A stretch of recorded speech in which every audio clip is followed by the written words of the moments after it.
नमस्कार मित्रांनो, मी आलो आहे एका अद्भुत प्रवासावर जिथे इतिहास, श्रद्धा आणि संस्कृती यांचं अनोखं मिलन होतं। मी आलो आहे जगातील सर्वात मोठ्या धार्मिक मेळाव्यात, महाकुंभ मेळा। इथे लाखो नाही तर कोट्यावधी लोक एकत्र येतात। कोणी संत, कोणी साधू, कोणी नागाबाबा तर कोणी श्रद्धाळू भाविक। तुम्ही कधी असा उत्सव पाहिला आहे का जो 144 वर्षातून एकदाच येतो?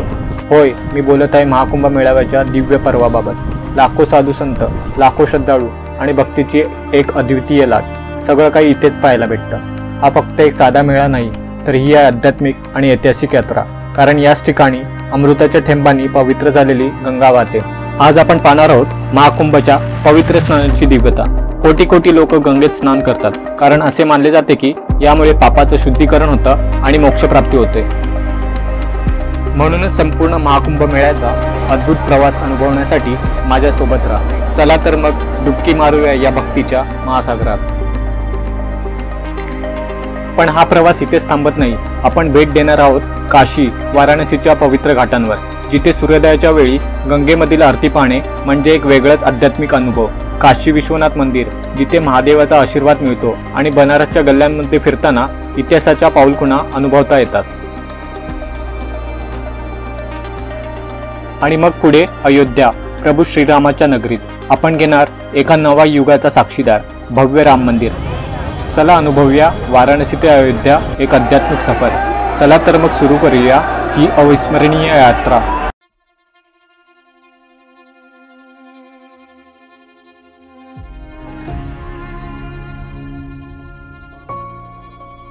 महाकुंभ मेळा हा जगातील सर्वात मोठा धार्मिक सोहळा आहे, जिथे कोट्यावधी लोक गंगा स्नान करण्यासाठी एकत्र येतात। पण हा महोत्सव केवळ एक धार्मिक परंपरा नाही, तर त्यामागे एक गूढ इतिहास आणि पुराण कथांचा प्रवाह आहे। या सोहळ्याची मुळे समुद्र मंथनाच्या अद्भुत कथेपर्यंत जातात, जिथून अमृताची उत्पत्ती झाली आणि देव दानवांमध्ये अमृतांसाठी मोठा संघर्ष झाला।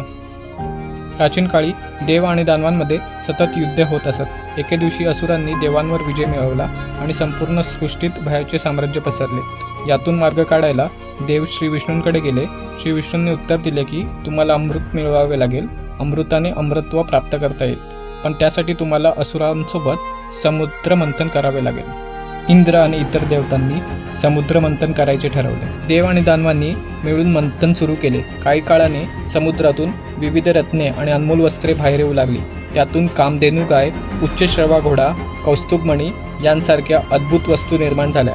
पण अचानक समुद्रातून एक भयानक विष कालकूट बाहेर आले। हे विष इतके घातक होते की त्याच्या वाफेने संपूर्ण ब्रह्मांड धोक्यात आले।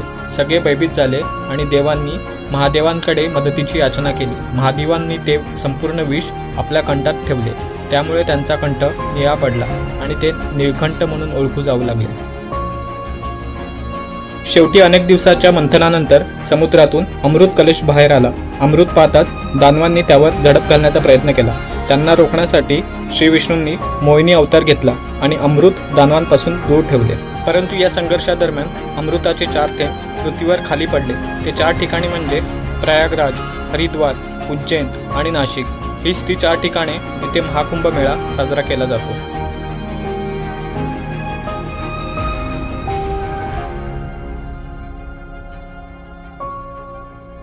महाकुंभ दर 12 वर्षांनी साजरा केला जातो, कारण बृहस्पती ग्रहाच्या एका राशीतून दुसऱ्या राशीत जाण्याचा कालावधी साधारण 12 वर्षाचा असतो। असा विश्वास आहे की जेव्हा बृहस्पती एका विशिष्ट स्थानावर पोहोचतो, तेव्हा त्या ठिकाणी अमृतत्वाची ऊर्जा वाढते आणि त्या काळात स्नान केल्याने अतिपुण्य मिळते। आमच्या या ट्रिपची सुरुवात मुंबईपासून झाली। कल्याण रेल्वे स्टेशनवरून आम्ही संध्याकाळी 6 वाजता प्रयागराजसाठी ट्रेन पकडली। आम्ही LTT रांची एक्सप्रेस ही ट्रेन पकडली, जी की दर शुक्रवारी असते। या ट्रेनची 3rd AC तिकिटाची प्राईस ही 2200 रुपये आहे। एवढ्या कमी वेळात ट्रेनचे कन्फर्म तिकीट मिळणे हे जरा कठीणच होते, पण ही जबाबदारी आम्ही शैलेशवर टाकली होती। आम्ही दुसऱ्या शाही स्नानानंतर म्हणजेच मकर संक्रांतीनंतर जायला निघालो।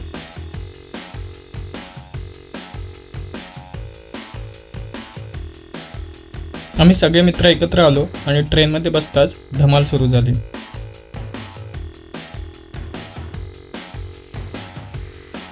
मस्ती करत करत जुन्या आठवणींना उजाळा देत आणि नव्या आठवणी तयार करत एक भन्नाट वेळ घालवला।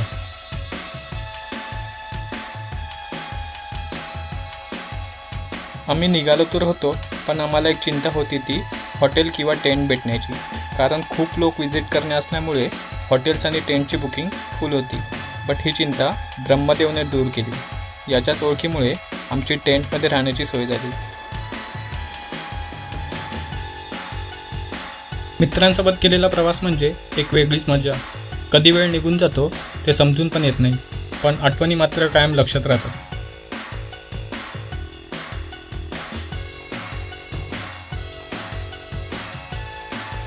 आणि फायनली 24 तासाच्या प्रवासानंतर आम्ही येऊन पोचलो प्रयागराजला. प्रयागराजला पोचताच थंडी जाणवू लागली आणि आम्ही निघालो ऑटोने त्रिवेणी संगमकडे, जिकडे आमची टेंटमध्ये राहण्याची व्यवस्था होती. हे डिस्टन्स 8 किलोमीटर अंतराचे होते.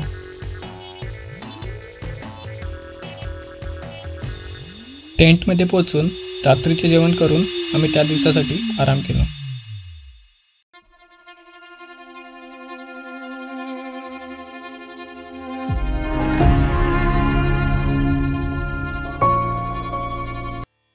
गुड मॉर्निंग मित्रांनो.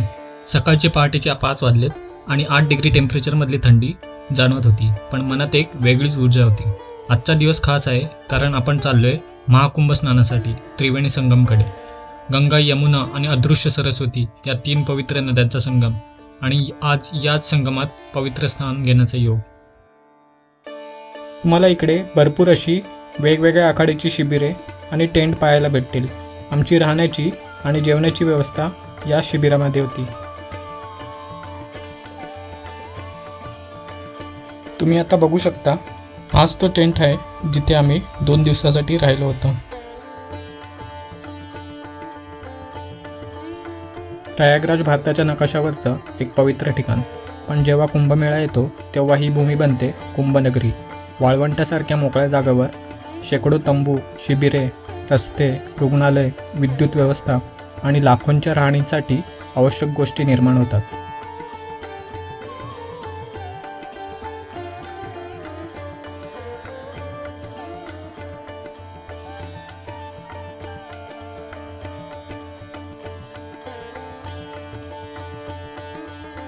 पुढे चहा आणि नाश्ता करून आम्ही निघालो कुंभनगरी अनुभवायला.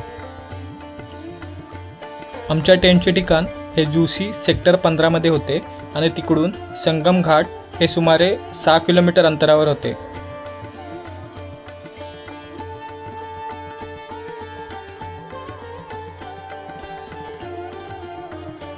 प्रयागराज महाकुंभ मेळ्याचे संपूर्ण क्षेत्र 25 विभागांमध्ये विभागले आहे. हे विभाग सुमारे 4000 हेक्टर इतक्या विस्तीर्ण मेळा क्षेत्राचा भाग आहे, जे गंगा आणि यमुना नदीच्या संगमाजवळ पसरलेले आहे. महाकुंभमध्ये तुम्हाला चालणे हे अनिवार्य आहे, कारण गर्दीच्या नियोजनासाठी प्रशासनाने काही ठराविक ठिकाणी वाहनांची रहदारी बंद केली आहे.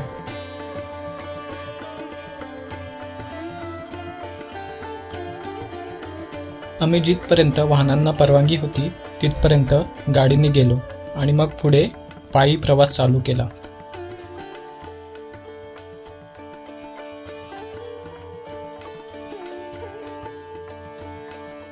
रस्त्यांच्या दोन्ही बाजूंना हातगाड्या, दुकाने, पूजेच्या वस्तू आणि साधूंसाठी बनवलेल्या वस्त्रांपासून ते गरमागरम चहापर्यंत सगळं काही इथे मिळतं.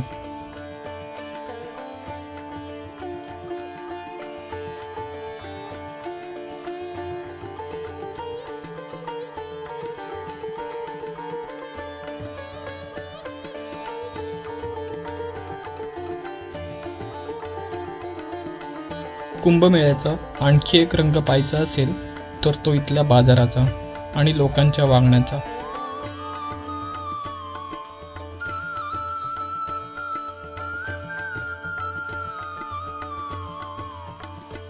इथे चालताना प्रत्येक वळणावर एक गोष्ट भेटते. कधी एखादा साधू, कधी भक्तांची गर्दी, तर कधी गंगेच्या तीरावर शांत बसलेली निसर्गाची भक्ती.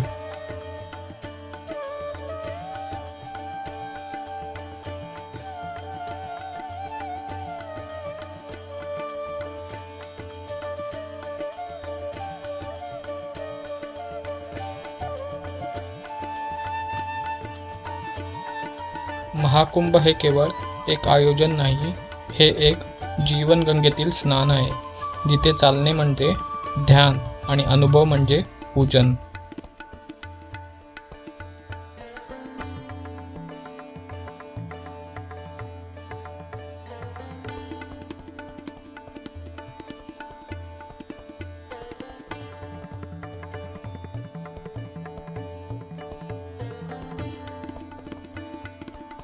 कोणी भजन करत बसलेलं, कोणी भगव्या झेंड्याची विक्री करते, कोणी हातावर नक्षी काढून देतोय, तर कोणी फुगे आणि माळा विकते.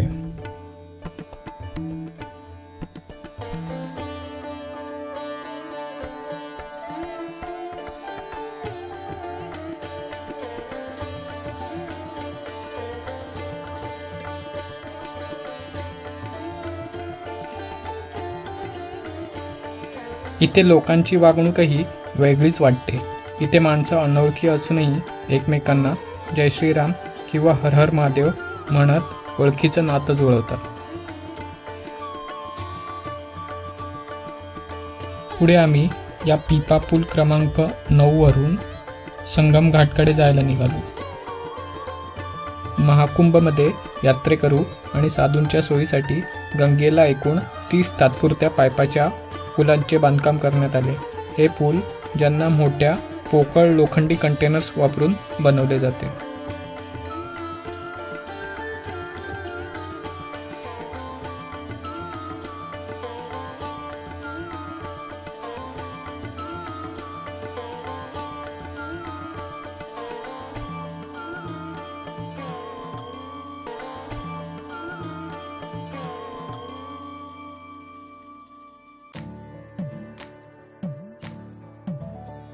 हे आहे गंगा नदीचे काठ.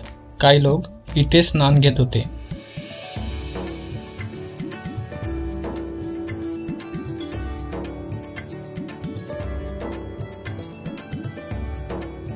तुम्ही या मॅपच्या माध्यमातून पाहू शकता, आम्ही 4 नंबर सेक्टरवरून 3 नंबर सेक्टरला त्रिवेणी घाटाकडे निघालो.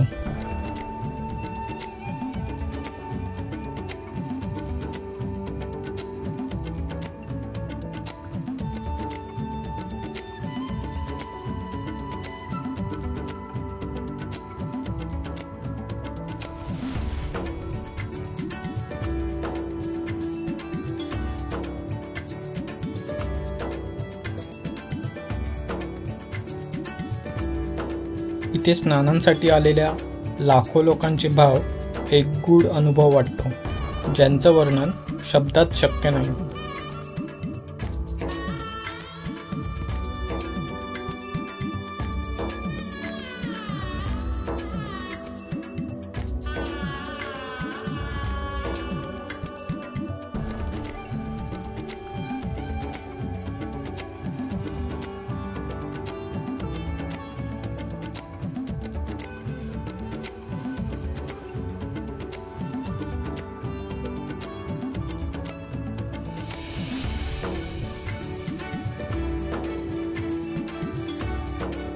फायनली पायी प्रवास करून आम्ही येऊन पोचलो संगम घाटावर.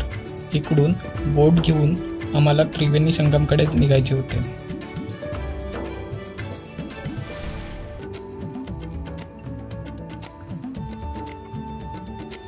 पुढे बोट घेऊन आम्ही निघालो त्रिवेणी संगमकडे स्नान करायला.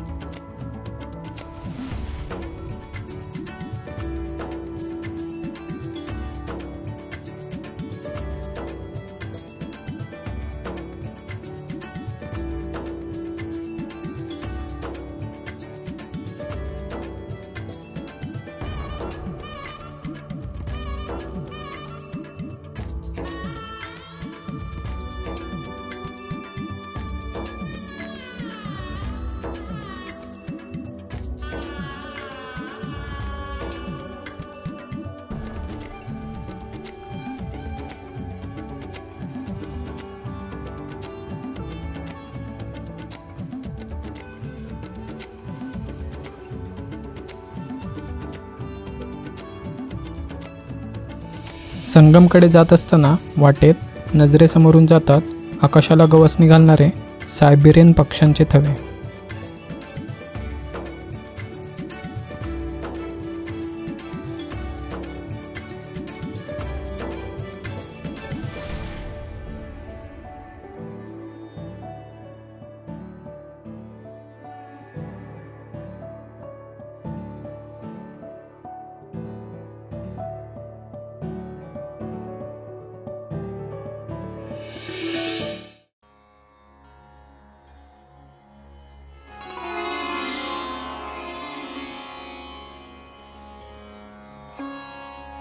आणि अखेरीस आम्ही पोचलोय या पवित्र स्थळी त्रिवेणी संगम, जिथे गंगा, यमुना आणि सरस्वती एकत्र मिसळतात.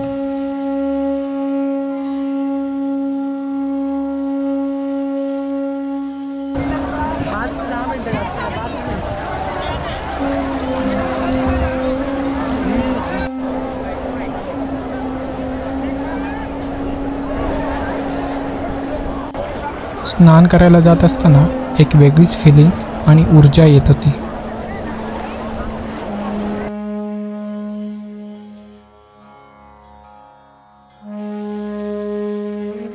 आणि फायनली ती वेळ आली. हर हर गंगे म्हणत मी डुबकी घेतली.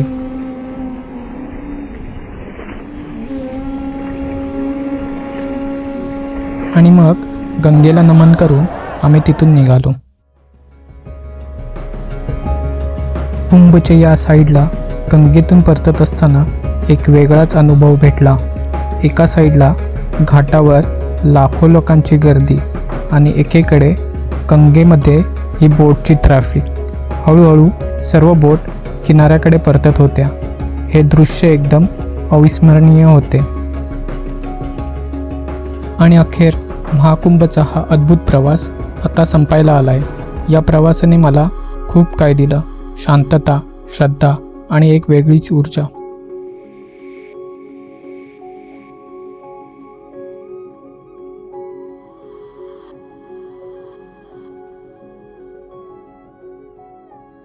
तर मित्रांनो, ही होती आमची महाकुंभ यात्रा.